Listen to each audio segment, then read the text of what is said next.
Yes. Yes. Yes. Yes. So again, I'm essentially just doing things right now to essentially trigger his negative behavior so that I can keep giving him a different response than he's probably used to or he's expecting to change his anticipation of what's going to happen when I approach and his emotional response to me approaching. Yes. Yes. So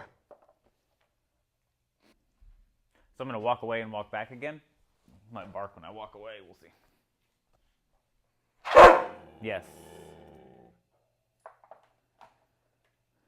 I'll do that a couple more times. Yes.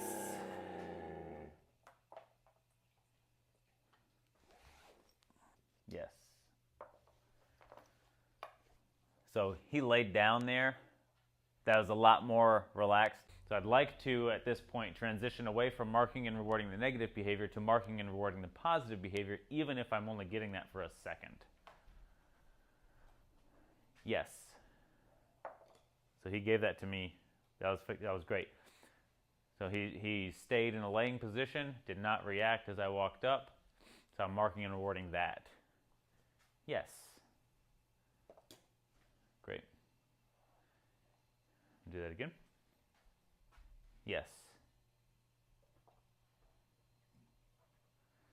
So his emotional experience when I walk up to his crate now is very different than it was 5 minutes, maybe 10 minutes ago now.